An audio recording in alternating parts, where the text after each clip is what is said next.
Hi, everyone, and welcome back to Credible Perspectives. Our conversation on electric mobility continues. And for this episode, we are joined by Miss Maluta Nziva. I've gotten that right? Yes, that's the head of operations at Waya Electric. Karibu sana. Asante sana. How did you find yourself in the electric mobility world? I am a mechanical engineer, also an industrial engineer by profession. So when I joined e-mobility, it was purely out of passion for sustainability. So I come from a semi-arid area, which might later turn into a desert if we don't take action. So when COVID happened, I lost my job. That's one. I was in production, mechanical production. And I started seeing traction for e-mobility online, but it wasn't major in Kenya. Like it wasn't growing that much in Kenya. So I picked that and saw that that would be a very sustainable way of moving from one place to the other. Because one thing that is constant, human beings, goods, and everything must move. So I joined Arkwright when they were just starting, when it was in the pilot phase. Mm-hmm. Yeah. So I saw an advert and then I applied, went for a 1-week training and got the job. Yeah. So I started as a mechanical technician. That is what was majorly needed to be done at that point, and research and development. Yeah, so I started as that. And then later, I moved to other roles within that company and also moved to another company. And now I'm at Waya Electric. Okay. Yes. Tell us a bit about Waya Electric. So Waya Electric is a local manufacturer. We manufacture electric motorcycles, high performance electric motorcycles, and tuk-tuks. Okay. Also high performance. And it was founded in Kenya? Yeah, it was founded in Kenya. 90% is made in Kenya. Okay. Yeah. But you're finding yourselves competing a lot with imports. Yes. Financially, especially. Yes. How do you change the financing equation? How are you able to manage that, if at all? We are managing that by mostly partnering with these local manufacturers. And the beauty about this, when you are producing locally, you have a team that you can work with directly. Manufacturing is not being done by someone else. You're the ones who decide what happens. Yeah. So we have financiers, of course, like investors are there, but it's not a level ground as at now. But the partners are also part of the game. So it's not necessarily like fully financed as much as imports. What I would say is a big challenge. It's just the perception that what comes in from outside is like credible and really good. But having worked in different industries and also in different companies, it's not always the case. Like you are not necessarily guaranteed that if you bring in a unit or even a prototype, it's really good. So the challenge that comes with imports, every side has a challenge, of course, and there are some plus on both sides. So if you're bringing in a prototype from outside, you might have to go back and forth severally before you achieve that, which is something that you can really work on real quick with local manufacturers and get that right.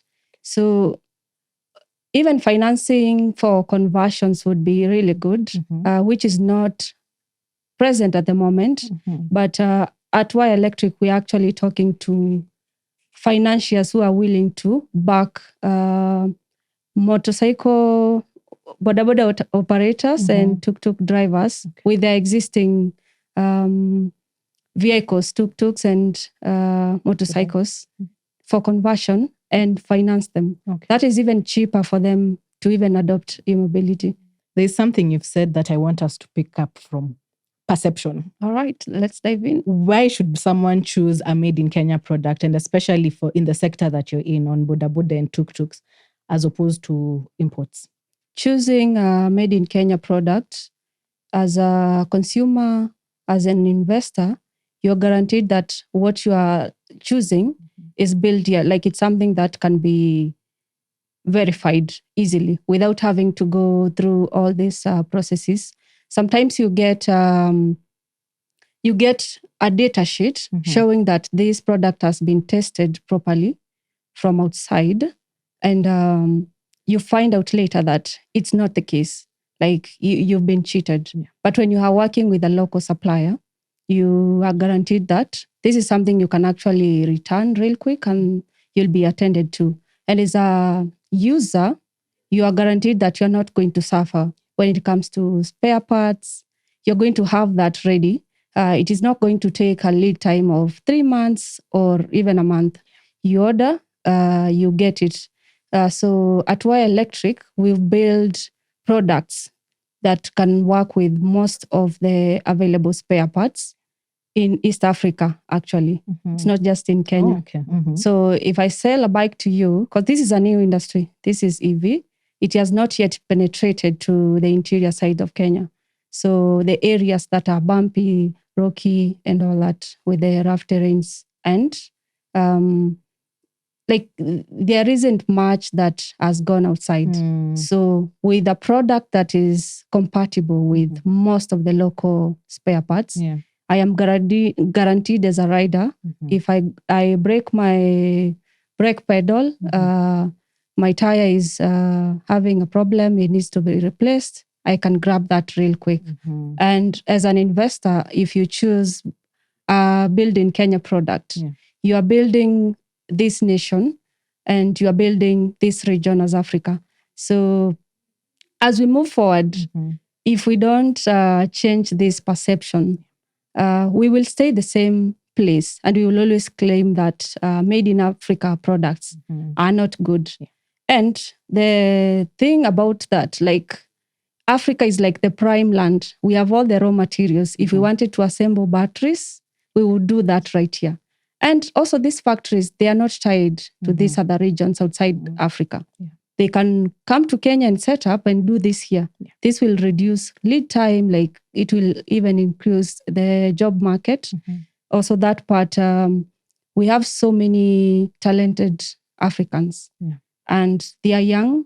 They do not have the opportunities. We always end up having something we call brain drain, sending like training and sending these people to work outside.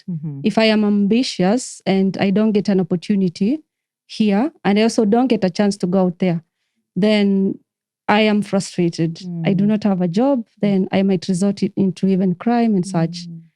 So these are the main reasons why one should Why Kenya? Why buy from Kenya? Buy Kenya, build Kenya, the taxes come back, serve you. Okay. Let's talk a bit about taxes now that you've taken us there. There is the VAT-free status benefits for both imports and local production equally. From where you sit, what tax incentives do you think would be best for the electric mobility world right now?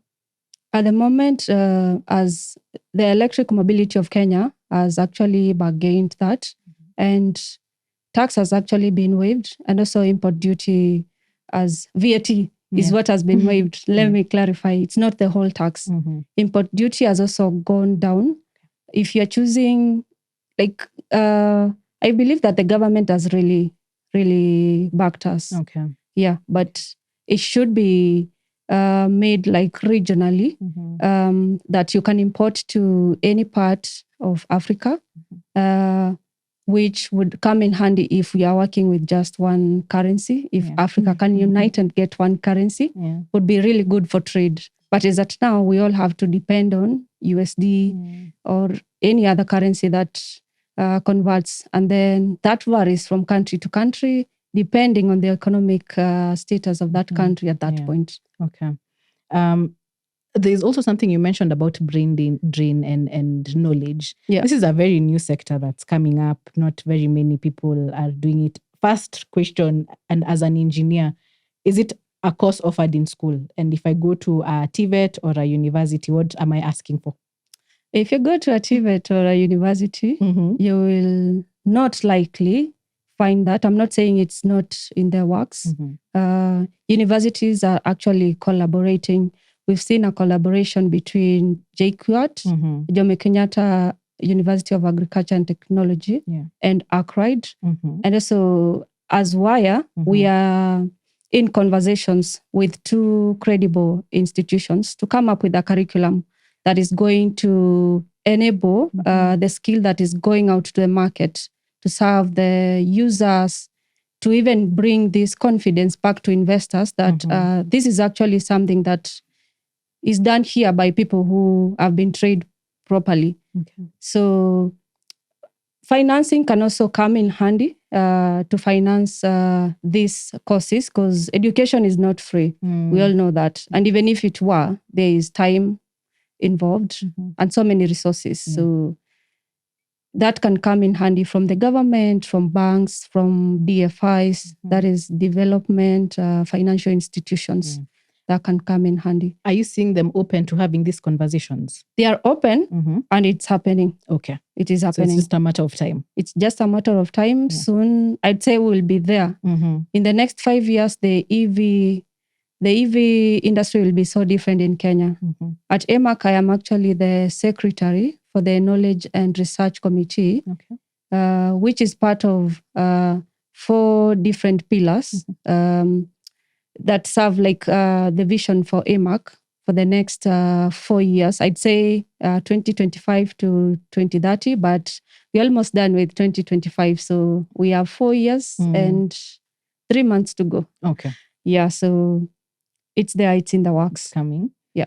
What makes I like how you're speaking a lot about East Africa, Kenya. It's not just limited to us. Yeah. And like you said, we are growing. We are a growing hub as Africa. Yeah. What makes us attractive to investors? Main thing, the market. Okay. It's really receptive. EVs were introduced to Kenya less than 10 years ago. I joined the EV industry 5 years ago. And I can say the growth has been really big. The reception by the end customer, they really love it. And then Kenya mostly has a very big percentage of clean energy that is on the grid. So that's also a plus on our side. And now the growing population, especially now the talent-wise, like you have talent that you can tap into. If we want to build a very big gigafactory making these bikes every other minute, we can, if we wanted. We have the resources, we have the people, but we need financing. That part we really do. Something else is also like in Kenya and East Africa, there's fintech, there is mobile money. It's easy for you to pay real quick. You don't have to delay. If I want to pay for a bike, I don't have to go to my bank to withdraw cash. I don't have to walk around with risky cash. I can just pay via M-Pesa. That makes things very efficient. Yeah. Okay. What makes it, how does financing rather differ between manufacturing, vehicle conversions and imported solutions? You had mentioned the conversions. Yeah. And so what is more attractive to people right now and to the investors actually specifically? Buying an already electric vehicle, let me just use vehicle for purposes of this conversation, converting it or importing it? At the moment, what is attracting most, it's just imports. This is because we are importing from countries that have done this for a while. So we need to change this into, we need to change this perception. And that would happen only if we back local manufacturers. So there are conversions, yes. For example, at Waya Electric, we are noticing, we are actually talking to financiers, people who want to fund, investors who want to fund conversions. So that is picking up nicely. But that would really be a game changer. So the main thing would be invest in the R&D. And it would be really good if we got investors that would really want to work with us through the journey. So it's not always about the money. It's always about what are you building? When I am manufacturing something locally, what do I really want to do in the next 5, 10, 100 years. Yeah.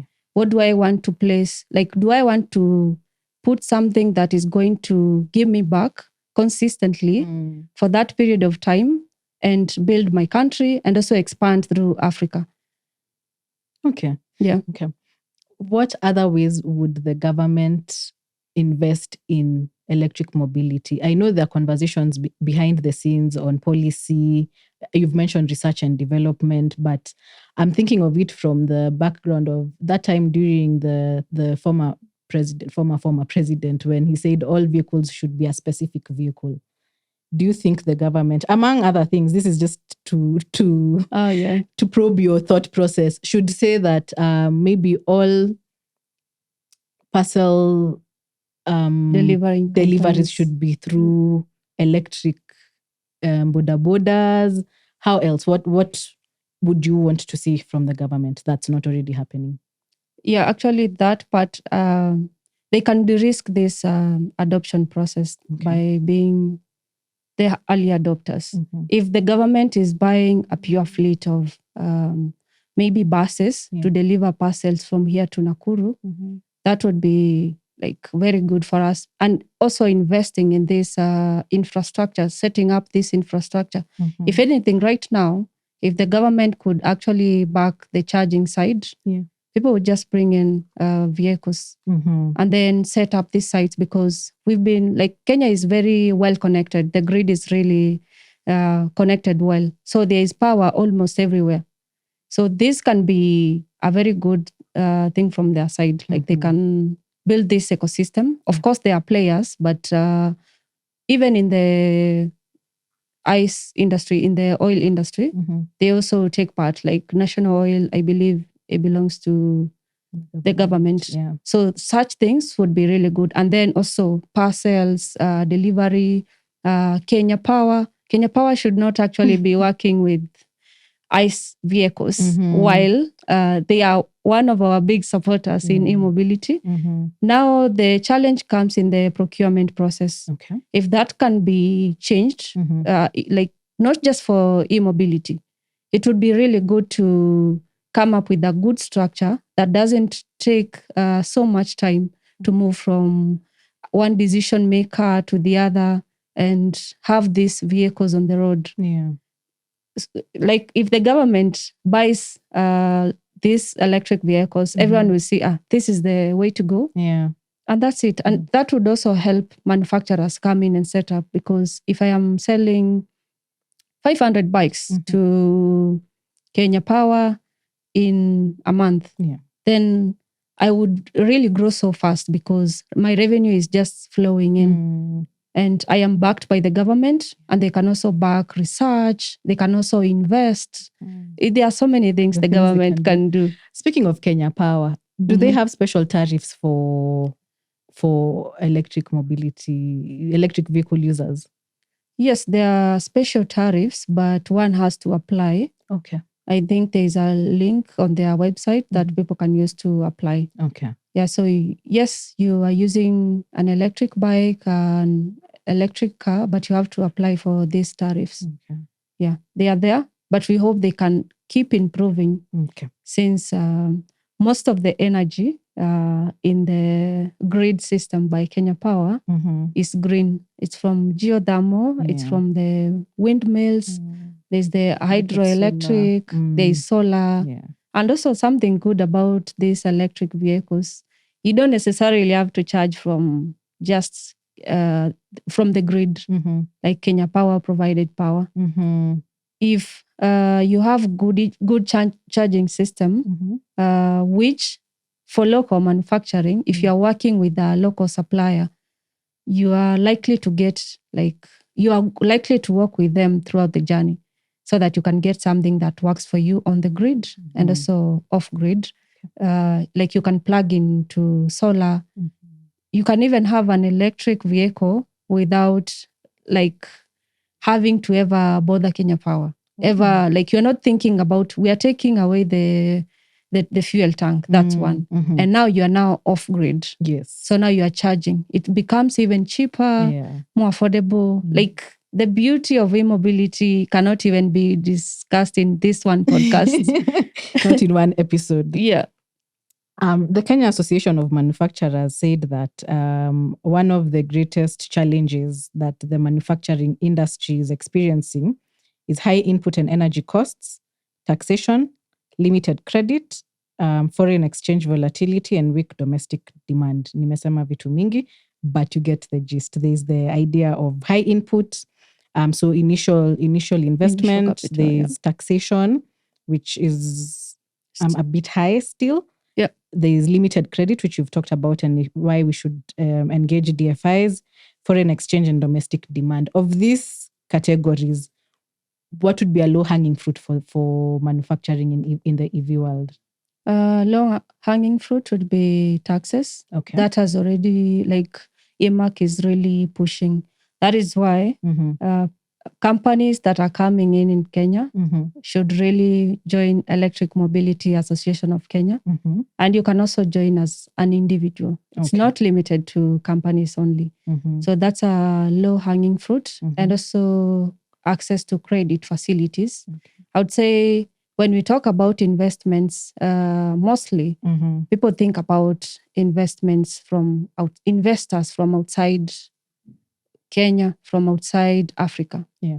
There is a lot of funding that we can harness locally if we really want to push development in Kenya and in Africa. We see all these things that people fund, very good cash from banks, even fundraisers for churches. Okay. We see all these things happen for political rallies. So it's not that there are no funds. We can even have, the government can come with green bonds where people can invest in a green bond. Yeah. And this is directly taken to e-mobility companies. And then if there's a good process of verifying the credibility of these products by KEBS, that can also come in handy. That way we are covered from all angles. And then soon we start even exporting our e-mobility products to these countries that are sending to us. And in that exporting, yeah. Considering we're still looking for finances internally to, build the manufacturing sector, especially for electric mobility, etc. What cross-border financing challenges do you think would need to be, apart from, and I know you'd said let's now come back to the environment we're in. We don't have an African currency. Yes. Unlike Europe, Yeah. But then, and that would be a solution for you. But beyond that, what else can we do to make sure that this cross-border trading is made possible? As a region, there is African Union. There are so many. There is actually even in East Africa, you can trade freely from Kenya, Uganda, Tanzania, without having to pay import duties. So, could you ask that again? What challenges need to be addressed to make it as easy as possible?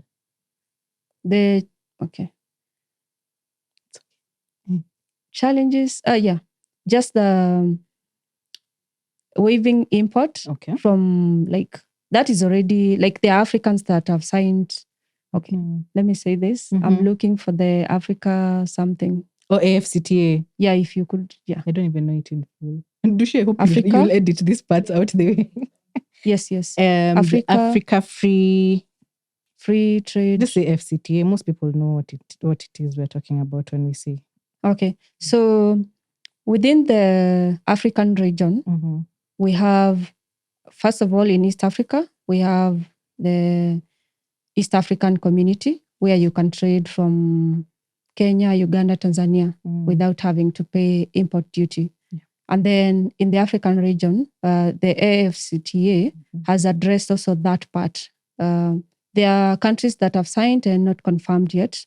If the African Union can push the implementation of this, full implementation of this, so that I send a product from here to Nigeria without having to worry about import duty, or without having to search again, is Sierra Leone listed? Have they really signed this agreement. Yeah. So those are things that can really address the cross-border challenges that come with imports. Okay. Yeah. All right. So in your wildest dreams, in your greatest desires, what would you like to see happen in the EV world? Finances. Okay. Give us the money. Yeah. That's the greatest challenge you're experiencing That's the greatest right now? challenge. We have local manufacturers who are ready to back us. Okay. If I can make a wiring harness from AutoSpring, if I can make a full bike from MCI and get a controller from Gearbox, then assemble batteries from Congo. What else do I need?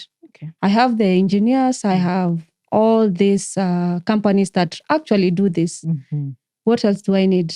Kenya had actually started manufacturing cars a while ago when Moi was in power. Yeah. We have the Nyayo Pioneer 1. It's really sad that that didn't sail through, but that doesn't mean that we stop there. It's a learning curve for us. I believe in future we are going to change. The generation that is coming up, we don't overthink things. Okay. It's just action. Up the foundation for we them. We actually fundraise very fast. Like send M-Pesa, we are done. Okay. Yeah. Okay. Great. The quarterly roundtable is coming up. Yes, on Tell Thursday. us a bit about it. Yes, so there's a quarterly roundtable happening on Thursday. It's organized by Electric Mobility Association of Kenya. There is a link to register that will be shared. I actually think it has been shared. Yeah. Yes. Yeah, so it would be good for people to come in and see what is happening already, what products are in, what good things are there about these products, and how this revolution is being shaped. You will engage with suppliers, local suppliers, people even outside EMAK who are just enthusiasts. Financiers will be there. If you need to access a bike loan, car loan, a bus loan, you'll be able to get that like in one round table seating. You'll also be able to get insights from people in the industry that will be speaking in panels. So I urge people that are into sustainability and also people that want to know more about sustainability to come in and see what is happening and also engage in conversations with people in the industry on how we can move forward, because we are where we are because we did the research and started this journey. Yeah. So to get going and go forward, we need to engage everyone. So no one is limited. Register and join us on Thursday, the 2nd. Okay. The venue will be confirmed. Okay. Yes. Thank you so much for joining us in this episode. I hope you enjoyed yourself. I did enjoy myself. I'm glad. And thank you so much to our viewers for tuning in. The details of the roundtable will be down below. Please join us for this and much more conversation surrounding the sustainable world, electric mobility world.